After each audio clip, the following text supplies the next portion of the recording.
Jai Hind viewers, welcome to Strive. I'm Lt Singh. Strive is a think tank, fledgling think tank rather, based in Lucknow and was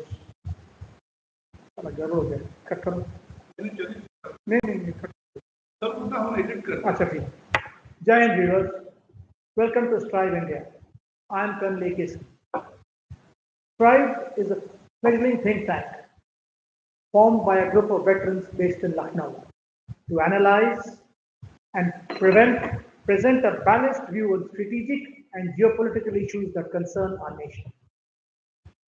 Views and articles on the subject written by our members are being uploaded from time to time on our website.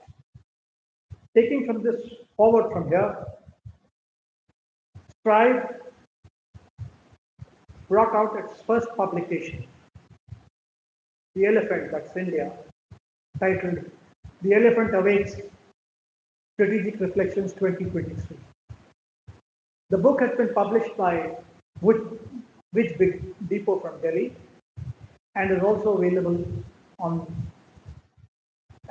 e-online and with Amazon. This is the first in a series of talks, dialogues that we'll have based on the book. And viewers, you're welcome to forward your comments and questions. The publication was conceptualized by our editor-in-chief, Major General A.K. Chaturvedi.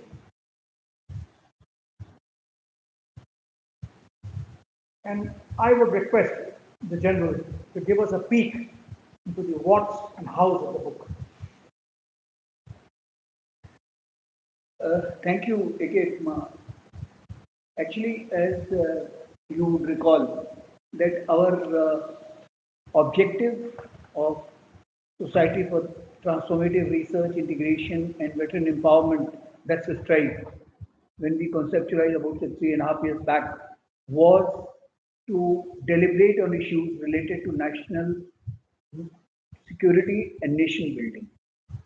And to that extent, as you recall, we started in the form of lectures, seminars, and a number of webinars. But like all other organizations, we also reached a stage which is called what next.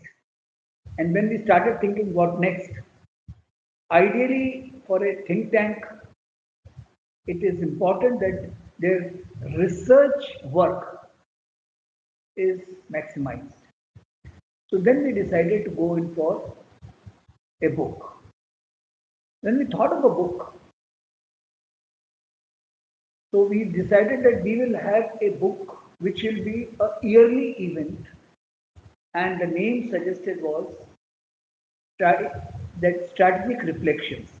So Strategic Reflections 23, when we started working on, the idea came that we should have a new India emerging. So India, as you very rightly said, India, that's an elephant. The India, that elephant awakes, that is a theme which we have taken, basically to highlight those facets of strategy, national security and nation building, which have a bearing on India coming of age. So this book actually, when we thought, we had again twin objectives. A, that we have tremendous amount of intellectual equity amidst us. So we should maximize the experience of our own members. Second was the areas where we don't have domain expertise, we'll approach authors who are from outside. So finally we came down to 26 chapters, which are divided into 5 parts. Part 1 is about geopolitics. Part 2 is about warfare and structures, related structures. Part 3 is internal security. Part 4 is infrastructure build-up and Atmanirbhar Bharat, that is, say, indigenization of equipment. And finally, without human dimension, no output can be complete, and national security, it has got a major implication. So fifth section was, we have human dimension. So out of 26 chapters, 15 have been, say, authored by members of strength. And the range is quite unlimited, starting with the say, new emerging world order, China, Pakistan, Russo Ukraine war, and things like this in the geopolitics, then effect of global warming, then net assessment to measure the national national power, then new facets of warfare, that is like space, cyber, uh, and also gray zone warfare. All these things were included. Infrastructure has got a very major bearing, so we got someone who is from outside of the strike. He also contributed. So all in all, it's a very complete book, and you will be very happy to know that the forward of this book has been written by none other than Chief of Army Staff General Manoj Pandey himself, and it has been blessed by the Raksha Mantri. It has also been blessed by CDS and the then Army Commander. Uh, we have amidst us one major author of the book, Jan Dushyant Singh, who has given his views on Russo Ukrainian war and impact on China. Actually, more than China, he has in his paper uh, very lucidly given the impact of this warfare on the geopolitics of the world. So you may like to have some questions to him also. Viewers, the European security architecture has been under pressure for the last 14 months and counting due to this Russo-Ukrainian conflict. General Dushyant Singh in his article brought out that this provides us with challenges and opportunities. US-led groups have already come into being in the region, like the Quad, I2U2, and the AUKUS. Now, the AUKUS is purely an Anglo-Saxon tie-up, whose interests do not always are in congruence with the rest of the West. So will then the other Quad and I2U2 play the second cousins? General, I would like request you to gaze into the crystal ball as to how geopolitics will play out for India, Russia, and China in view of the conflict. Thank you, Lt, for giving me the opportunity to share my views on a very, very important and a relevant topic of today as far as geopolitics is concerned. Uh, First of all, I would also like to thank and compliment and congratulate the Strive for having come out with this totally exhaustive 360 degree of the world today and how India is positioning itself in this kind of a geopolitical scenario. Coming on to your question proper, coming on to your question proper, well, this is one area where uh, the security experts are finding it very difficult to hazard any guesses. You see, the world is going through a churning process because of three important major events which happened in the past few years. The first was, of course, COVID, which had a colossal impact on the economy, with only Chinese economy growing at about 1.25%, and rest of the world was going in the negative path. India just managed to scrape through during that period of 2020. But come 2022, I think India galloped as expected, and it is now the fastest economy. So India has positioned itself in the geopolitics of the world in a manner that is now being counted. So therefore, that is going to have an impact on the future global world order. Uh, uh, as far as the other issues are concerned related to geopolitics and how Russia, China, and India are going to pan out in the coming days, given the fact that the West has its own interests. Within the West, there are divisions which are taking place. There are powers which are declining. There are powers which are emerging and gaining strength. China has recovered more or less from its internal problems after he has strengthened his internal position at home. In fact, now he has a team which is totally and absolutely loyal to him. So therefore, whatever China is doing, it is Xi's calling. So Xi is now becoming all powerful, and mind you, he did not visit any country till the time he was sure enough that he is going to hold the reins of China for him. And once he was sure, 600 days is the total period he took to visit outside his country. That shows the leader's focus as to how he was going about it. Having sorted out his home, now he started off going out. What did he do? His biggest concern is oil and the chips and semiconductor. For oil, he's gone to Saudi Arabia. He's tapping both the worlds. He's tapping Russia. Russia has whatever losses he suffered, Russia suffered from Europe, it has gained from China. China refused to accept the ban or the limit of $60 per barrel, which was imposed by the West, and it is buying the Russian oil at market price. So, although we may say that China is not supporting Russia with military wherewithal, but indirectly it has provided the funds to the Russians. The second area where the Chinese are helping out Russians is in the semiconductor industry. The Russians are able to build on to the defense industry because of the continuous support which they are getting from, and that was one of the reasons why the Americans banned one of their companies in China from not doing exactly this. But all in all, I feel she is showing some very subtle approach to geopolitics. He is inviting Japan for a military exercise, knowing fully well that Japan will not be part of that. So, from his point of view, he is trying to show himself as a global statesman, which is something, in my view, will have an important impact as far as the global scenario is concerned. My take: China-Russia friendship is going to continue till the time both are looking at their interests in particular. Russia needs the money, China needs the oil. So Russia-China friendship will be permanent of permanent nature. What the two had stated during the Beijing Olympics, prior to the Beijing Olympics visit of Putin there. The India China Russia triangle is concerned, I think India will continue into that strategic autonomy mode, because India can compromise with anyone but for Pakistan and China, because similarly, Chinese and the Pakistanis will not compromise with India as far as their specific interests are concerned along the border.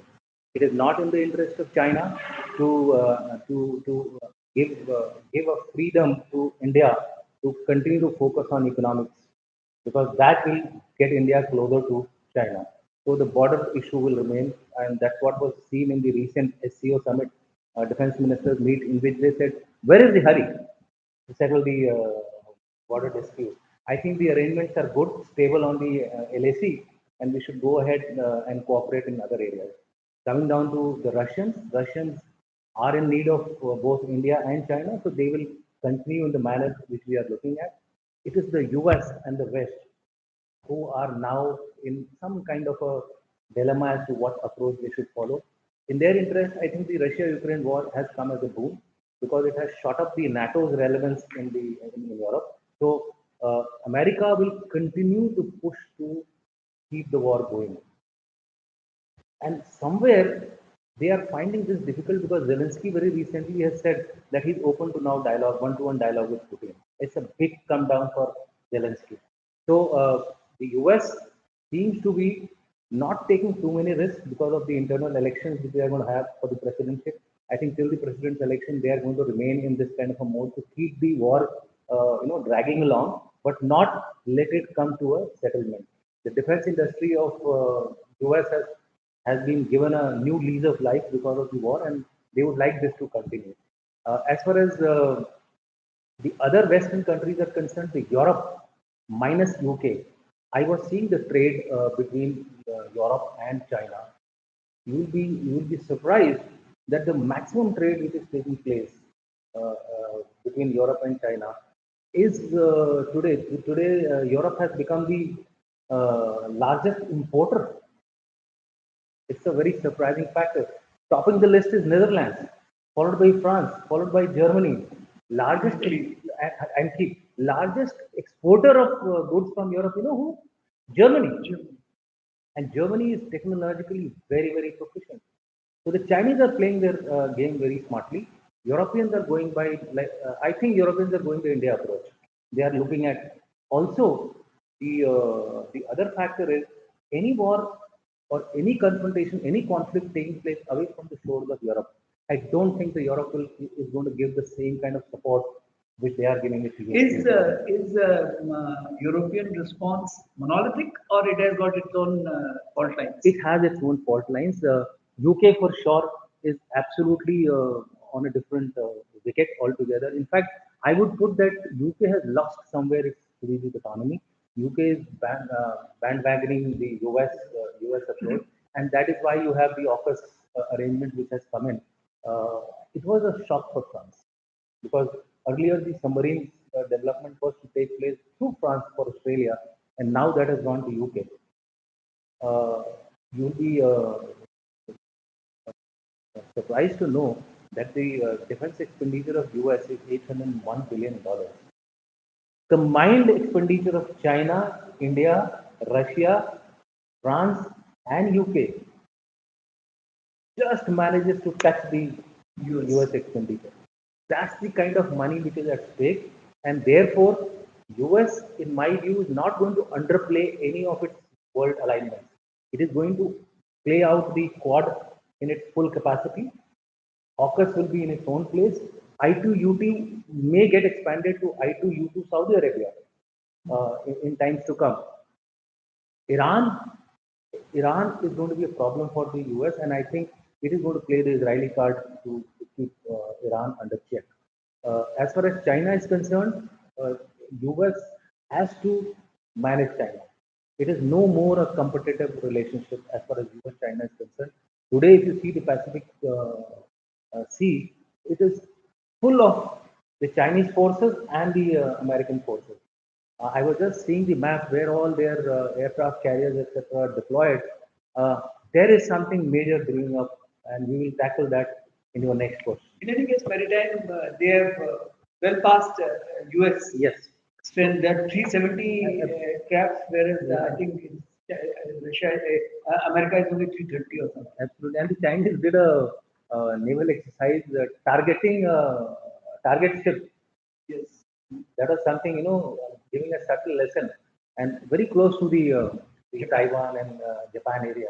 So somewhere they are trying to give a signal to US that we have arrived.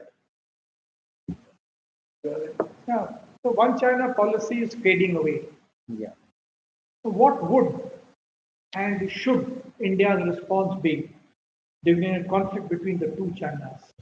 You see, Taiwan is a tricky issue as far as India is concerned. India has its interest in Taiwan. It is dependent on Taiwan for a lot of its semiconductor needs. That is one issue. The second thing is Taiwan being naturally anti, or I would say not aligned to China. Uh, it would be in our interest to support Taiwan, whether we do it directly, whether we do it indirectly. That's a matter of discretion. I think that would depend on the situation as to at what level is the conflict playing out. If the conflict is still in the dialogue and counter dialogue level, I think we should continue to remain in the current mode. But if it starts going into a conflict, we should play up with Taiwan in conjunction with the other forces which are going to support Taiwan. Because ultimately, we would need the same kind of support if something happens between India and China. So at some stage, I think we have to take a call from strategic autonomy to taking a position. But it is still hypothetical. What is the kind of situation at that point in time when this happens? Vishnu, I have one or two questions on this. Yes. Keeping in view the historical animosity between Russia and China because of Suri River issue or the demographic invasion in Siberia, how transactional relationship is between Russia and China, and should there be situation flares up in Indo-China relations, how Russians are going to say behave. That is one question.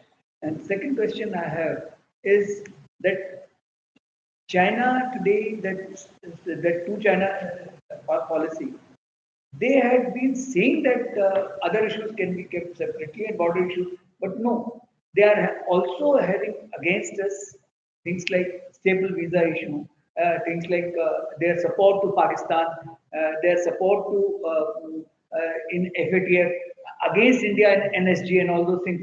How do you view this relationship for the progressing?